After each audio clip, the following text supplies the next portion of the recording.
Hey there, this is Mike, and you're listening to Feeling Twisty. I'm really glad you're here. Here's a quote from Neville Goddard's lecture, The Game of Life. Now, in order to play the game of life, you must know what you want to replace what you have. When you know what it is, you must assume the feeling that you have it. Yeah, Mike, but I don't even know what I want. I've heard that from 6 or 7 people over the last couple of weeks. One of them was my 20-year-old son, who's looking ahead at all the possibilities that he has in front of him. I'll share what I told my son when he told me that he doesn't know what he wants to do in life. I said, "That's crap. You do know what you want. You're getting stuck on the means to get what you want in life. You're looking at the different ways you think are possible for you to get what you want and thinking that you have to pick the right one right now." So much pressure. I chatted with someone in the UAE recently who is, I believe, also in their 20s, who's in the same place as my son, not knowing what they want to do with their life, and they're feeling that pressure. Well, let's let that pressure go right now. We hit a certain age, our late teens or early 20s, and feel we have to hurry up and select the proper career and find a proper mate. And why is it the common question that people ask each other? So, what do you do? What do you do, Mike? Whatever I want. You better have a good answer or they'll think you're a failure, right? Well, who the hell says you have to have it all nailed down by the time you're in your mid-20s or in your mid-50s or 60s? For those of you who are exploring the inner workings of imagination, manifesting, and tell me that you don't know what you want, I tell you, you really do know. You're just imagining you don't know. You're imagining the confusion you're feeling. There's not a point at which you're not imagining and experiencing the results of your imaginings. There's never a point where you're powerless and subject to outside forces. You're not powerless. You never were. You've only imagined you were. And you're never unloved. You've only imagined you are. The whole notion of lack is a big lie that you've willingly accepted as true. I did. You might be focusing on the means to the end of your desire, your wishes fulfillment, and trying to pick one out of what you think are limited choices for you, given your circumstances, your education, your current credit score. But these are just limits, and they're self-imposed limits. I found some people, when they tell me they don't know what they want, after talking with them, we discover together they really do know what they want, but they just didn't think it's possible. So they confine themselves to just a few normal choices. Neville says over and over in his lectures to imagine boldly. When you're assuming your choices are limited, those few socially acceptable choices are all that will be available to you. But the reasons you believe your choices are limited or non-existent are just part of your own story that you carry with you every day. Imagine your life is contained in a book, and every morning you grab that book off the nightstand and carry it with you throughout your day, reminding yourself in the previous chapters of why your life is the way it is. And when someone asks you how your day is going, you just hand them the book and say, "Here, read this." Isn't it time to just toss that book of life in the long grass? Do what a friend told me. She likes playing with the state of no memory. Today, I'm not bringing anything with me from what I call my past. You know, every day really is a blank slate. Every moment. Right now, this is a blank moment. We fill it. We fill it in with our assumptions, and we dwell in a particular state or states of consciousness, And that state brings about our circumstances. The events of yesterday, last month, 40 years ago are only with us now because we choose to keep them around. We're our own first responders doing CPR on our old stories, refusing to just let them die. What if today nothing existed from the old story? What if you have no predetermined limits on who you are and who you want to be? What if this moment is all there is, with no past to shape your now? This beautiful, exquisite, eternal now. Oh. What would you imagine for yourself right now? What would you imagine for yourself if you truly had a blank page on which to write your new story? It's not a what if, it's true. It is a blank page, and it's up to you to fill it in. Today's story of you doesn't need a prequel. You don't need to bring anything forward to this moment. When my son was listing all the jobs he was considering, I finally stopped him. I could see it in his eyes and hear it in his voice that none of them had anything to do with what he really wanted.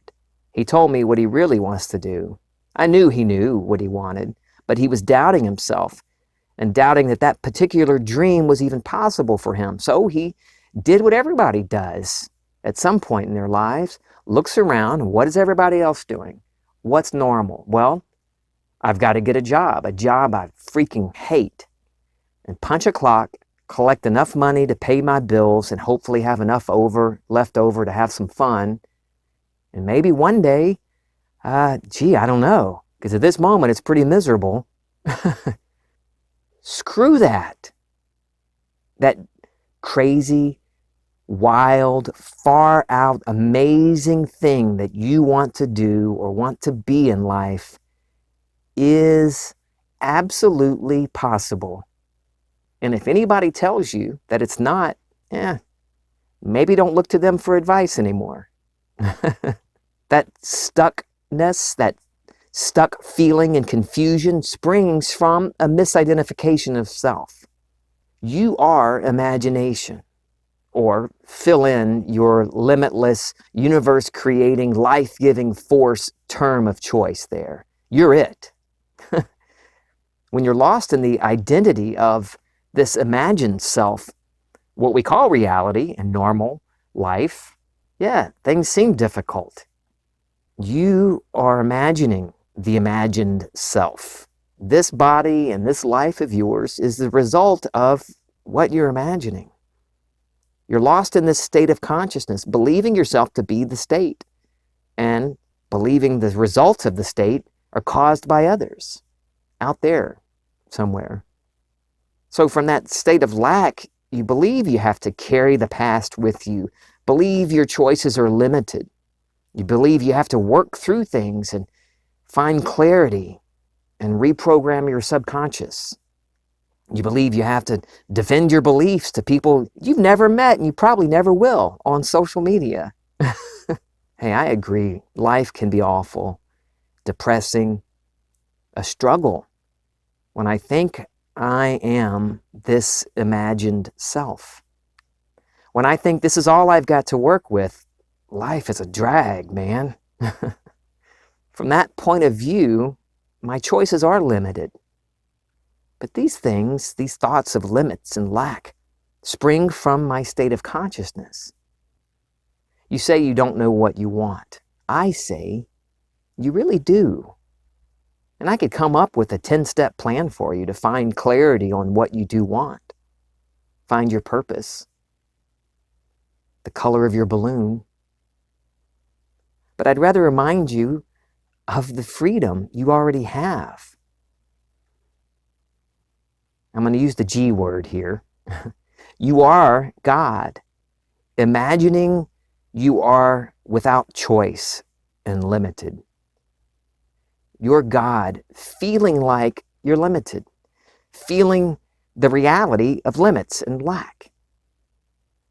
That's how powerful you are, that these little beliefs, your assumptions about yourself in this world, become reality for you. Let's start right now. Without focusing on a means to an end, let's just go to the end. What do you want to feel? Because isn't that really what we want? We want money because we want to feel the freedom of choice to be able to do what we want, right? To feel that relief of not having to worry about paying the bills, that feeling of plenty. We want love too, for that feeling of fulfillment, of union with seeming other.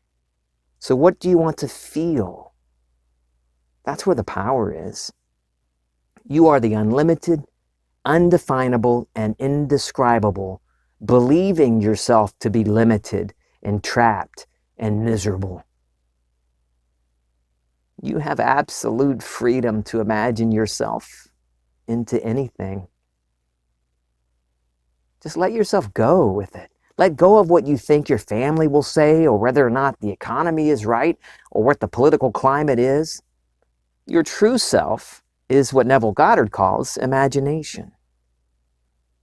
Take a few moments today and just lose yourself, in your imagination. That's real. There's nothing produced in this physical world, even in your circumstances and relationships and bank account, that isn't created and sustained within your imagination. There is one cause. Be still. That word has a lot of meaning, or those words. It means to be physically still, to go slack, to sink, to loosen your grip. They all apply here. Loosen the grip you have on your state of consciousness, your present circumstances, and sink down into the experience of who you really are. Be still and know that I am God. Oh, that reminds me, my friend, Dr. Anila Reddy, has a wonderful new, it's an experience. It isn't a course. She doesn't even teach anything in it. She guides you through an experience of self. It's called Unwind.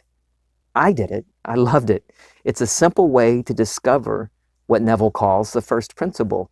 Even if you're thinking, nah, Mike, I got this. I got this whole manifesting thing down. I don't need another program. It's not a program. It's all about you. And it only takes about an hour. And I know you'll enjoy it and you'll get something out of it. So check it out if you want. I'm going to put the link to Anila's Unwind in the episode notes. The first principle: be still and know that I am God. That's not some being out there telling you, hey, be still, shut up, pay attention to me, God. Over here, I'm up here. No, to your left, yep, there I am. This is you, talking to you, your very own imagination, your I amness. Be still. Drop trying to do things from the limited point of view, from the limited state of consciousness, and experience yourself as God. I love you. I'm feeling twisty.